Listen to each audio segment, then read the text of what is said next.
Hey, this is Bree Noble, and I'm excited to be here with you on the podcast. It's been a while since I've done a solo episode, and I thought it would be fun for me to go through my fan attraction formula with you. And I'm doing this on video as well with some side-by-side slides, just so you can have some context. I think it really helps to kind of see some of this in writing while I'm talking about it.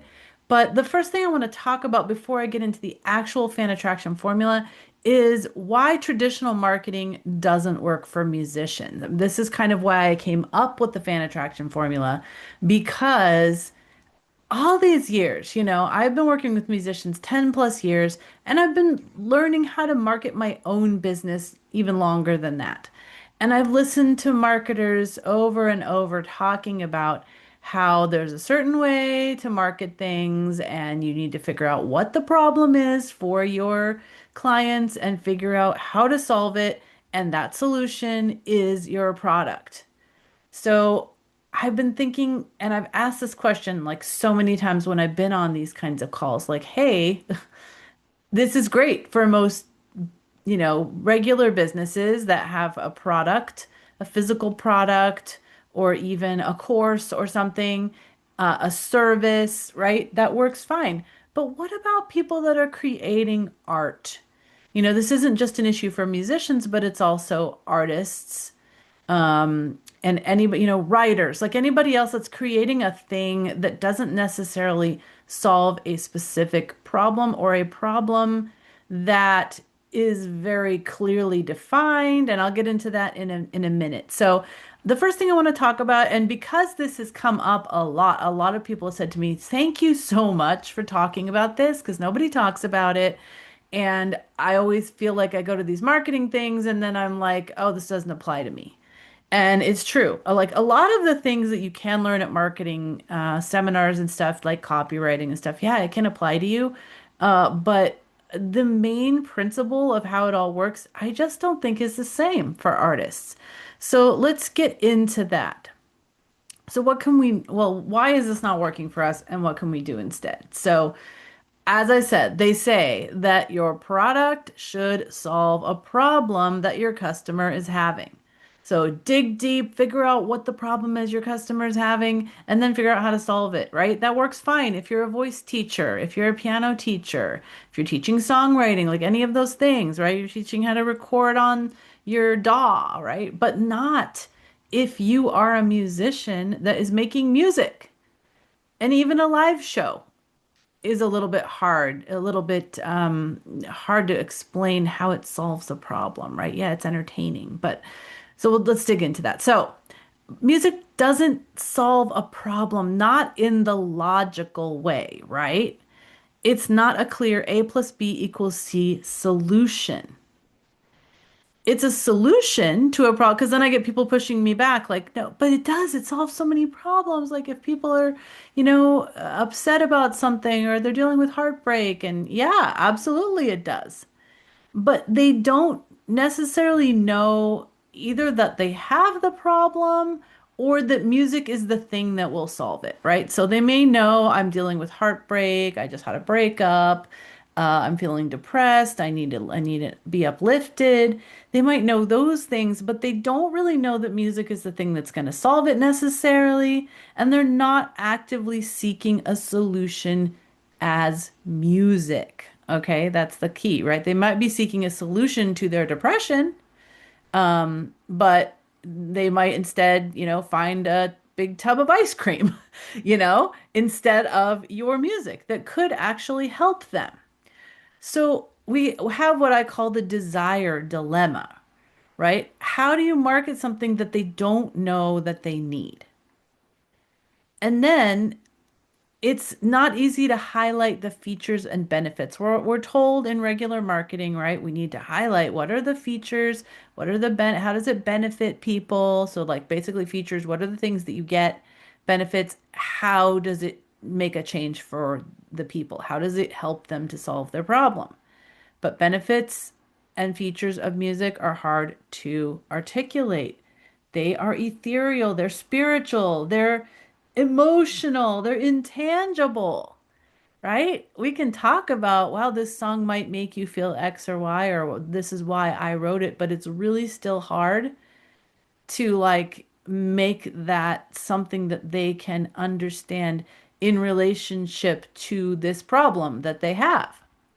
So your competition isn't really your competition. So if you're selling a product or a service, usually it's like an either or thing, right? Um, like if I'm going to choose either Crest or Colgate, or I'm going to choose this social media manager or this social media manager. I'm not, I'm going to choose to advertise. I don't know. Maybe I could do multiple things sometimes, but you're not going to choose 20 different places to advertise. Usually you can't afford that. Um, but music is not an either or proposition, right? I can love Billie Eilish and I can also love Taylor Swift and I can also love Sarah Bareilles and Sarah McLachlan and like a million other artists that I like, right? So it's not the same way where they have to choose one or the other. And then also, like we learn about the traditional sales funnel, right? We bring people in top of funnel, right? So for a musician, the top of funnel is they discover you in some way, and then, you can just kind of bring them down the funnel with you, and then they're going to buy something. But it doesn't quite work that way either with music. I feel like you really need to develop a relationship with an artist. Like we're finding this a lot now with the way that social media is promoting music on TikTok and places like on Instagram Reels, where you're being served artists that you don't necessarily know and songs that might be hooky and you're like, cool, but a lot of times they're not taking that next step to go, let me go follow them on Spotify, let me go find them on social media, right? They just go, that's a fun song and they might like it, and then instead of serving them more things from that artist, what the social media algorithm will do is just serve them more things like that, which are from other artists. So it's not helping you develop a long-term relationship. So you've got to be proactive as the musician to find them, to get in front of them in other places. And of course, I always talk about sticky points, right? You got to get them stuck in your world. So it's not about the algorithm anymore. It's you can send them emails, you can, communicate with them on social media, that kind of thing. So it's not a linear relationship like it is with a sales funnel, right? It's more like I call it a trail of breadcrumbs that are leading up a winding staircase. Like you hope they're going to follow you unless you've got that sticky point. That sticky point is almost like the elevator that brings them to the top. But if you don't have that, then you just kind of have to be out there as much as you can and hope that people get a lot of taste of what you got and then they go through the trouble to stay connected with you. So if traditional marketing doesn't work for music, what does? And that's where I came up with my fan attraction formula. And it is based around your personal brand. Okay. It's not about a corporate brand. I really think it's hard these days to create something around kind of a non-personal brand, like, in the old days when a band would basically like Kiss or something, nobody knew what they looked like, right? It's hard to do that now. You really want to have the ability to put yourself out there as a personal brand so people can get to know you. And I'll show you why that matters. So, within the fan attraction formula, the first thing is you got to define like who you are. What makes you unique? And I call this your unique serving proposition. What is your mission as a musician? What kind of music are you creating? What kind of messages are you trying to get out there? What is it that you want to do? And they don't have to be like heavy messages. They could be like, let's all have a good time. Let's party. It could be, I just want to make people laugh. It could be, I just want to, uplift people when they're feeling down. It doesn't have to be like this weighty, social justice kind of message, although I know a lot of you do that, which is awesome. But coming up with not only like what you are putting out there, but how you're doing it, what makes you different, what are like even like the little quirks and little phrases you use and the way that you even show yourself, what do you wear certain things? Do you talk a certain way? Like those are the kind of things that are going to make you stand out in a sea of noise. So that first thing is figuring out what those things are. You're digging super deep to determine what makes you you. And then you need to turn that up to 11, right? But you can't turn it up to 11 until you know what those things are. And honestly, it's really hard for us to see these in ourselves. It really helps to get feedback from other people, to journal a lot, and then like ask people, like, what are the things that you think make me different from other people, different from other artists, that kind of thing. And some of them are obvious and some of them aren't, but you've got to document them so you know how what you want to turn up to 11, right? Because sometimes something you do might be so endearing to people that it just comes so naturally to you, you don't even think about it. But other people are like, oh my gosh, I love it when you do X, right? I love it when you tell stories about your kids on stage, right? For me, that just came naturally because I was a mom when I was starting my music career, and like those were just like my daily occurrences that happened, right? But once I was past that stage, maybe I didn't think to do that anymore. That just came naturally, but people would say to me like, "Oh my gosh, I loved it when you told those stories. It really helped me, it really like it was really funny. I really made me want to hear more about your music and that kind of thing." And those are things you might not see on your own. Okay. And then after that, number two is uncovering your connection points. And I call these your universal connection points, UCP. So before we had the USP, which was the unique serving position, and then we have the universal connection points, UCPs. And these are what things make you relatable to other people. So, first, we're talking about what makes you different. Now, it's like what makes you like other people. Obviously, each one of us is different.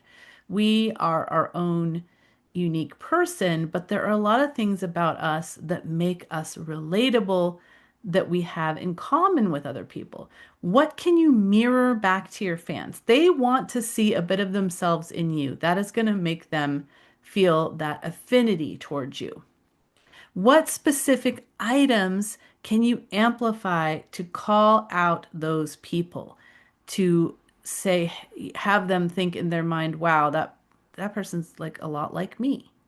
That's what's going to pull them in. And so I love to talk about this like your connection system, kind of like a tree. This is a tree, if you're watching. This is a tree that I used to have in my backyard. It was so amazing. And one year we had a really bad storm, and the thing split in three directions and fell whoosh, down. All of it gone. It's just a giant stump. And I was so sad.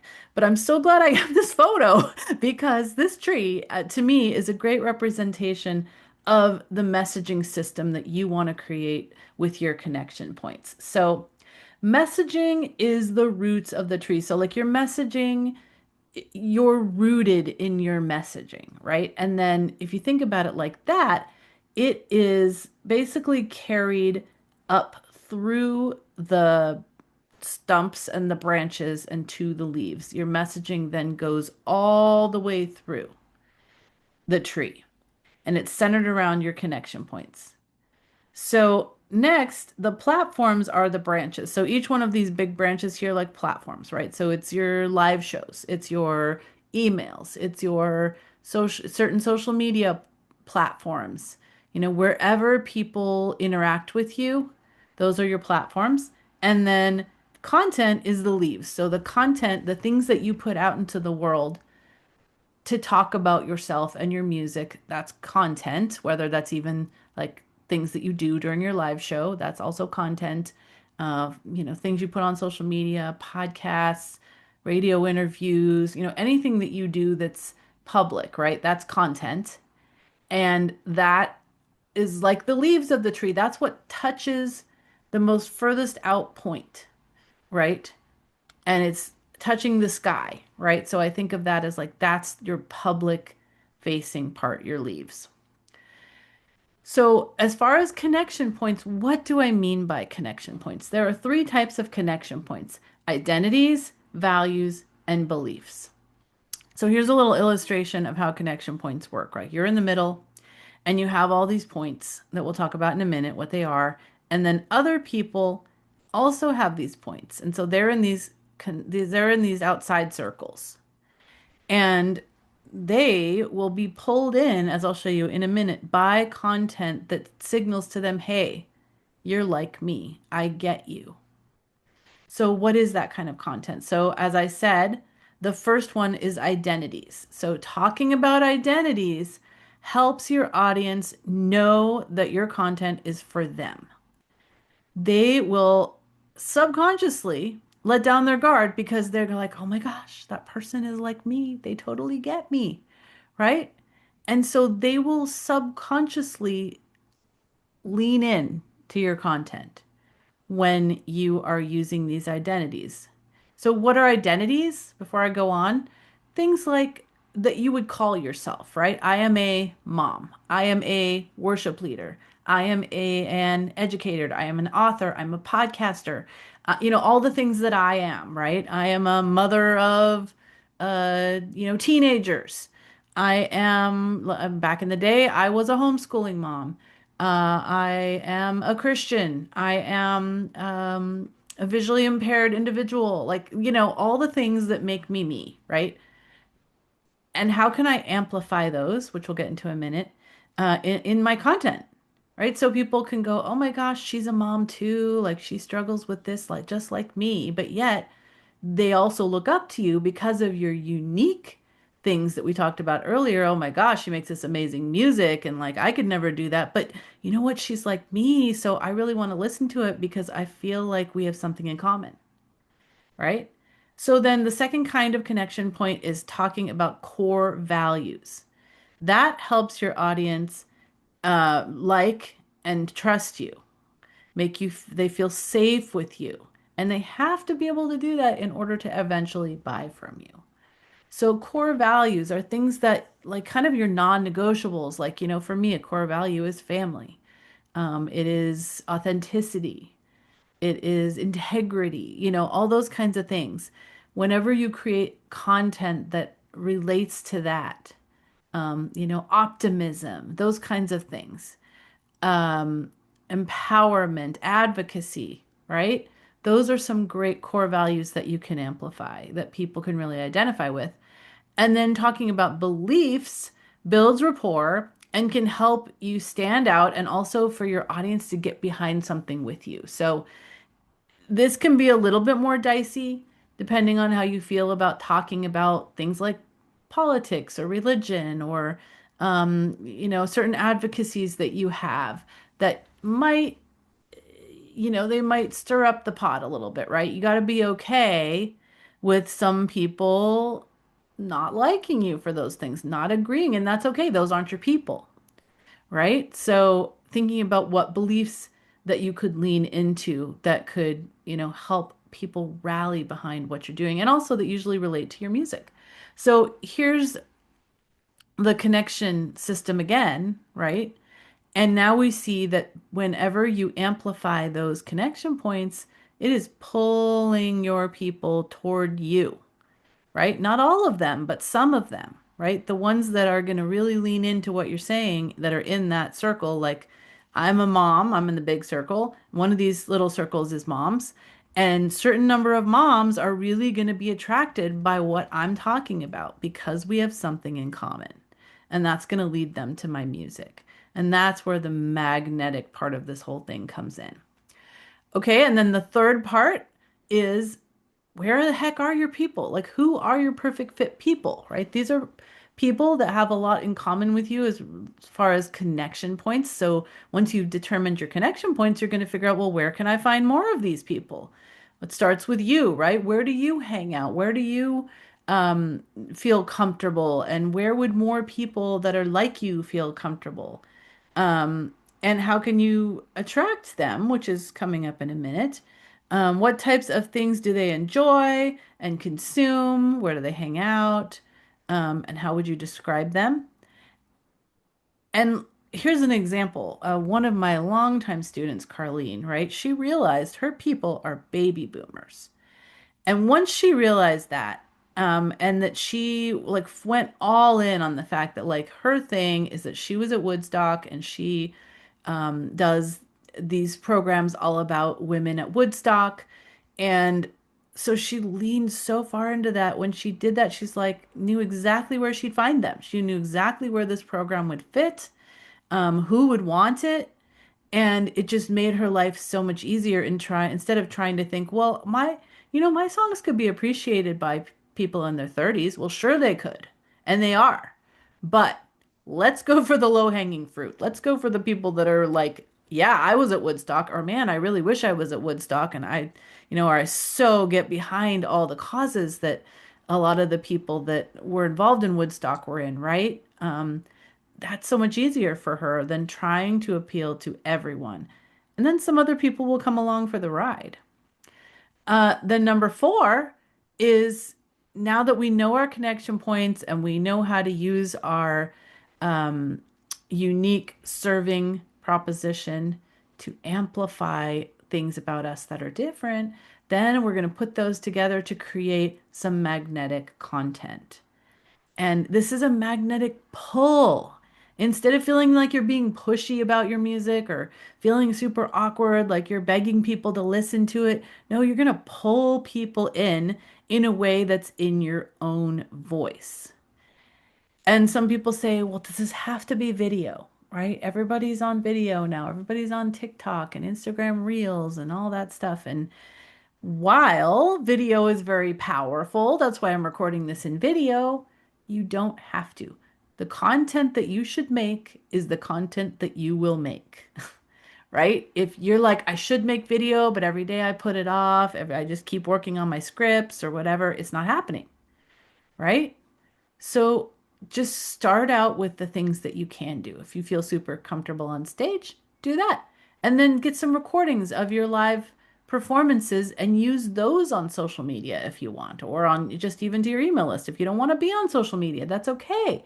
But you have to have discovery platforms, and live performing is definitely a discovery platform, but the more the better, right? So if you can create things that are going to appeal on other platforms, then you should do it. But if you're not gonna, then do the things you will do. If all you love doing is writing, then write blog posts and use them in your emails. Start a Substack or something, right? Do something that makes sense for what you naturally like to do. And then finally, we're going to create kind of an ecosystem around that. When I talked about those sticky points, right? Once we pull people in with this magnetic stuff, then we need to be able to keep them there, right? And that's where sticky points come in. And we kind of create this little ecosystem where we pull people in and then they're in our world, right? And they just want to be experiencing more of our world. So how can they do that? They can be on our social media, they can go to our shows, they can be on our email list, they can go to our Spotify and they can find more of our older music, listen to some of our playlists. Like we want to give them so many options once they're inside, but the key is getting them inside, right? And then also just having these ways that they can go deeper with you once they're inside. So, this is my fan attraction formula. I think that it is going to be so amazing for you if you have not worked on all of this yet, to work together with me on this inside my fan attraction boot camp.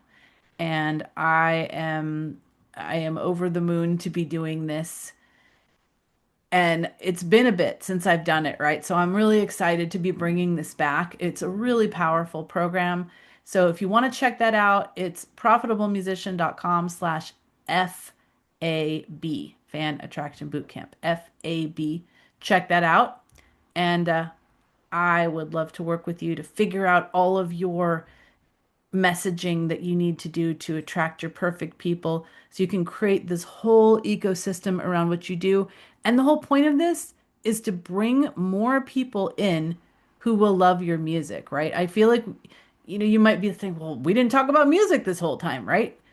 That's because music is just really not a very easy front end discovery item. Let's be honest, unless it's a live show. And even then, like, who goes to live shows with people that they've never heard of? It's hard, right? So we need to find other ways to just really get people to kind of raise their hand of like, oh, I have some interest in this. And then they come into your world and they're like, oh my gosh, you've got all this music and it's also built on all these connection points that I feel very much affinity toward because I recognize myself in it, right? And then they're just going to feel very comfortable in your ecosystem and enjoy your music as well. So that's fan attraction formula. I hope it's super helpful for you, and I'll see you next time.